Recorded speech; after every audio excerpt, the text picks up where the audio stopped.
बुटामध्ये कोणाचे मोजे, कोणाच्या बुटामध्ये कोणाचे मोजे, कोणाच्या बुटामध्ये कोणाचे मोजे.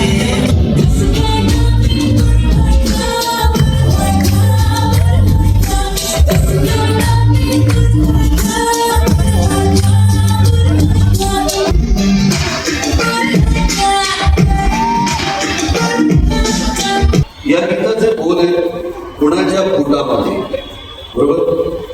आता मला जाणून घ्यायचं आवडतं तुझ्याकडे की हे काय गाणं आहे, काय सुचत आहे, कसं काय यांच्याकडनं, आणि हे तू कोकणी भाषेत लिहिलेलं गाणं आहे. अवधूत गुप्ते कोकणी भाषेत लिहिलेलं हे गाणं आहे.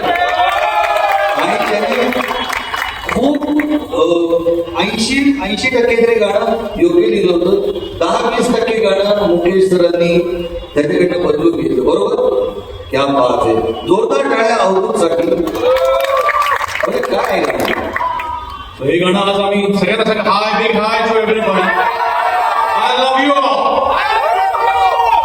सो हे गाणं जे आहे हे आज आम्ही इथे दाखवणार नाही आहोत, कारण हे गाणं क्लायमॅक्सला येतं. हे गाणं जर इथे दाखवलं तर त्यातल्या अनेक गोष्टी तुटतील, तर खिरापत थोडायची नाही, त्यामुळे दाखवणार नाही. पण एक गोष्ट आहे की मी हे गाणं जेव्हा माझ्यावर जबाबदारी दिली विजयुली करायचं आहे, मग ती सिच्युएशन अशी की आता मी मला बोलणार नाही की सिच्युएशन काय आहे ते, पण त्यावरून मला ते शब्द सुचले की कुणाच्या बुटामध्ये कोणाचे मोजे.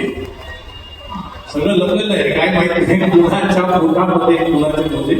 आणि गायक कुठलं तर मला खरं तर ऑथेंटिक कोकणी गोव्याचा गायक पाहिजे होता. मी मागच्या इफीला जेव्हा गेलो होतो तेव्हा आमचे मित्र राजेंद्र तालक यांच्या क्लाउडिया नावाच्या पिक्चरमध्ये मी असा देखणा हा हिरो आणि गायक एकत्र बघितला होता. आणि त्यामुळे मी त्याला फोन केला आणि नाईट्स ऑफ फिल्म त्यांनी गाऊन पाठवलं आणि रिमोटली आम्ही सगळं चेक करून बदल केले. माझ्या कोकणीमधले जे चुकलेल्या गोष्टी होत्या त्यांनी रिपेअर केल्या आणि आज ते गाणं तुमच्यासमोर सादर होतं. वा वा वा वा, थँक्यू. ओके. कशी आहे? बरं आहे. गुड. किती बोलायचं तुका? बरं, मराठीत तुम्ही कुठल्याही भाषेत उत्तर, सगळ्या भाषामध्ये. या गाण्याचा तुमचा अनुभव काय? मराठी चित्रपटात गाण्याचा पहिला अनुभव आहे, त्याच्यात अशा प्रकारचं गाणं, तर काय अनुभव? जेव्हा पहिल्यांदा माझं गाणं आलं डेमो ट्रॅक, तेव्हा असं होतं की आज गोव्यामध्ये काय मी फॉलो फिक्स पॅटर्न एकदम असतं, पण ह्याच्यात काय फ्युजन आहे, मराठी स्टाईल प्लस गोव्याची. यामध्ये आम्ही खूप गाणी गोवन गाणी शोधली. त्याच्याबद्दल तुम्हाला सगळ्यांना माहिती आहे, मी फार पूर्वी गोवन गाणं केलं होतं. उंदीर मामा आयलो आणि काठी कोणाले फुलो, त्या मांजोरीच्या पिलांत काय एका घासान खायलो, त्या मांजोरीच्या पिलांत काय एका घासान खायलो. या या माया या, या या माया या, या या माया या, या या माया या, या या माया या, या या माया या, या या माया या, या या माया या. सो ह्या मायाची फ्रेज आहे, ही सगळं आपल्याचा फोक आहे. आणि मग त्याच्यावरती मी मराठी गाणं द्यायला गेलो होतं. मेरी मुंबई में जैसे जमीन पर है सितारे, तू चाहे तो गले तेरे डाल दुसारे, मका झेपायचे नाही रे मका सोसायचे नाही, तुझे आसमां के तारे मका झेपायचे नाही. तर ही फ्रेज मी या माया आहे ती मी आवडीने इथे पण घेतली. बिजुरी पण मला सांगितली की ती यूज करा. आणि मग त्याच्यावरती 4 चांद लगा दिए आहे. मगाशी तुम्ही ऐकलं ते मजा आहे. फार कमी लोकांना संगीतकाराच्या आवाजातलं गाणं ऐकायला मिळतं. तर ते रिलीज न झालेलं गाणं आता रिलीज होणारं गाणं तुम्हाला ऐकवतो गायकाच्या आवाजातलं. Are we ready? आवाज are we ready? Here we go now. Let's go. कोणाच्या बुटामध्ये कोणाचे मोजे, कोणाच्या बुटामध्ये कोणाचे मोजे, कोणाच्या बुटामध्ये कोणाचे मोजे.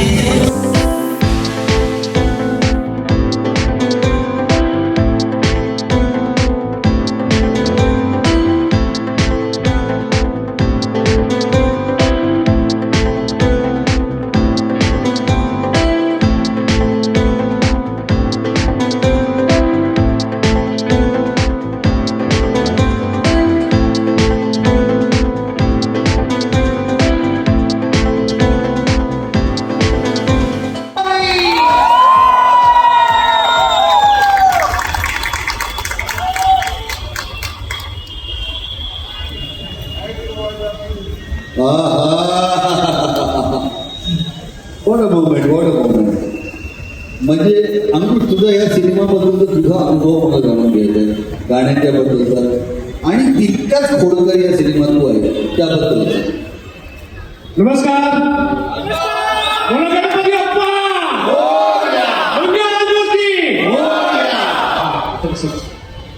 गाणी बघितली तुम्ही, ही जी मजा मस्ती हे लोक करतात ना, तीच मजा मस्ती हे लोक सतत 24 तास करत असतात. ते ऐकून मी देखील थोडा अश्लील झालो, म्हणजे गान अश्लील झाले, माझे शब्द हळूहळू अश्लीलतेकडे वळायला लागले. हळूहळू मी कधीतरी शिवाय देईन असं मला वाटायला लागलं. तुम्ही बघू शकता याचे काय परिणाम असतो. पण ही खूप कमाल टीम आहे, खूप एनर्जीवाली टीम, आणि मला सांगायला गेलं छान वाटतंय की आज विजू मानेकडे बघताना गेल्या 10 वर्षांमध्ये झालेला फरक मला असं वाटतं की त्यांनी माणसं कमवली, खूप माणसं कमवली. नुसतं या फील्डमधली माणसं नाही, तर मला असं वाटतं की पॉलिटिकल असतील, जवळचे मित्र असतील, सोशल वर्कर असतील, सगळी माणसं, आणि आज जिथे होताना ते सगळेजण त्याच्या पाठीशी होते. छोट्या छोट्या गोष्टीसाठी सुद्धा सगळेजण धावून येतात, हे बघून मला खूप छान वाटतं. आणि या तिघांकडे बघितलं की मला केदार आणि भरतची नेहमी आठवण येते. मला असं वाटतं की ही मस्ती पुढची जनरेशनची मस्ती आहे मला असं वाटतं, आणि ती मी खूप एन्जॉय केली. मला या फिल्मचं एक पार्ट होता आलं, त्याचं मी आभार मानतो. आणि तुम्ही सगळ्यांनी मला सांभाळून घेतलं. मी वेगळ्या पद्धतीच्या फिल्म्स करणारा आहे, वेगळ्या पद्धतीने विचार करणारा आहे, पण ह्याही पद्धतीने मी विचार करू शकतो हे तुम्ही मला शिकवलं. मला खूप छान वाटतं. आणि मला सांगायला आनंद होतोय की गेल्या टीझर आल्यापासून गेल्या काही दिवसांमध्ये मला पुण्यामधून, नाशिकमधून, गोव्यामधून, कोल्हापूरमधून खूप जणांचे फोन येऊ लागले की आम्हाला मामाच्या गोव्याला जाऊयाचा शो ठेवायचा आहे. वा. याआधी कुठल्याही पिक्चरला मला असा कधीच कोणी फोन केला नाही, हे मी प्रामाणिकपणे सांगतो. पण या फिल्मसाठी लोक उत्सुक आहेत, आणि यंगस्टर्स तर खूप उत्सुक आहेत, आणि या लोकांनी खूप धमाल केली. मी खूप एन्जॉय केलं त्यांच्यावर. वा वा वा. आणि त्यांनी विजू माने मला सांगितले की गोव्यातल्या प्रीमियरला तुम्हाला घेऊन जाणार आहेत गोव्याला. तुला 7 दिवस आधीपासूनच ठेवलं. वा वा. Thank you so much. जोरदार टाळ्या अंकुश चौधरीसाठी.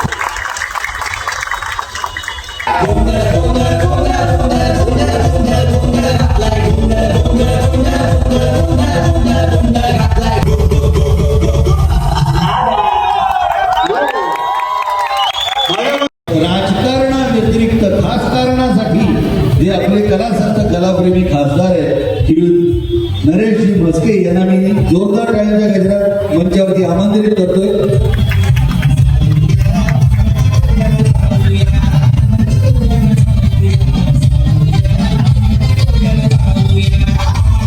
संज्योती आणि ईशानी तुमचंही गाणं याच्या पुढे येणार आहे, त्यामुळे तुम्ही दोघींनी इथे तुमच्यावरती यावं.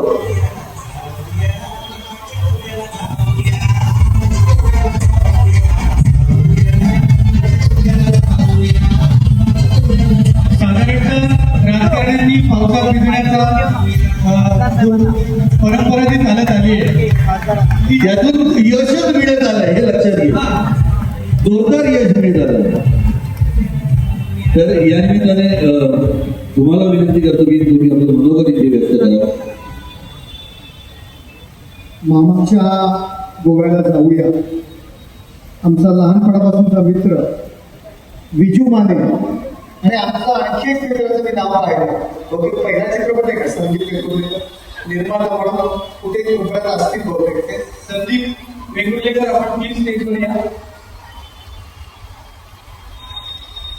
आणि यांचा हा चित्रपट आज त्यांचा म्युझिक लॉन्च होत आहे. खूप बरं वाटतं. विजू असेल, कुशल असेल, अभिजित असेल, संतोष असेल, ही सर्व मंडळी आमच्या ठाण्याशी संबंधित आहे. त्यांचा प्रवास आमच्या गडकरीच्या कट्ट्यावर सुरू झाला आहे.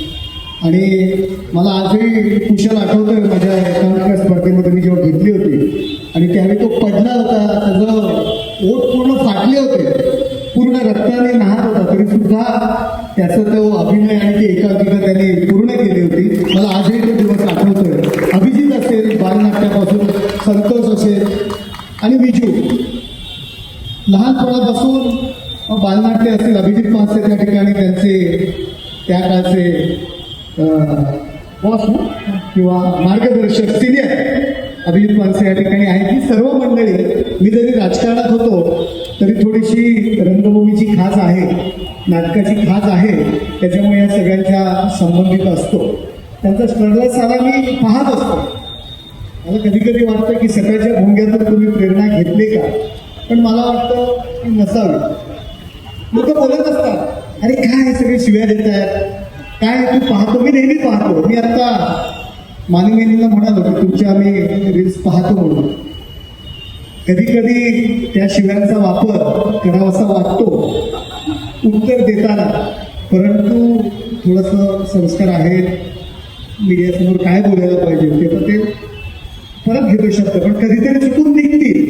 परंतु एरवी जेव्हा डोकं सटकतं तेव्हा ह्या सगळ्या भची सगळ्या शिव्या आमच्याकडनं पण येतात. म्हणजे थोडी भीती वाटते कोणतरी रेकॉर्ड करेल म्हणून, पण येतात. कधीतरी होईल व्हायरल अशी मला वाटतं, कधीतरी होईल व्हायरल, परंतु असेल तर असेल.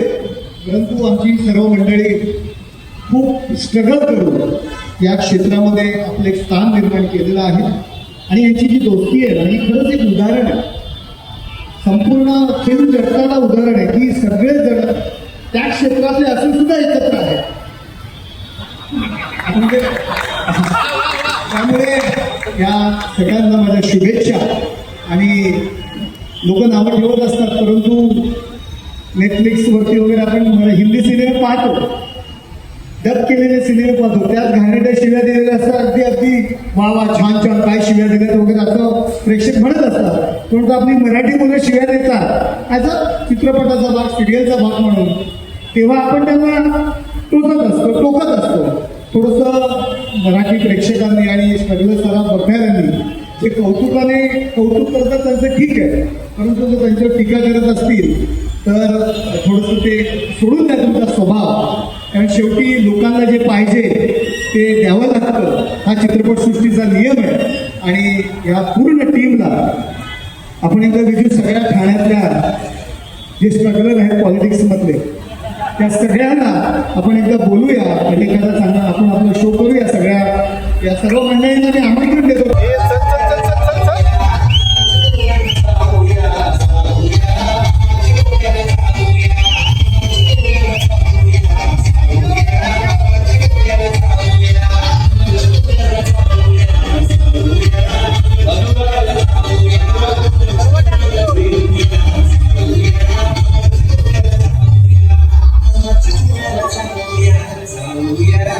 Yeah.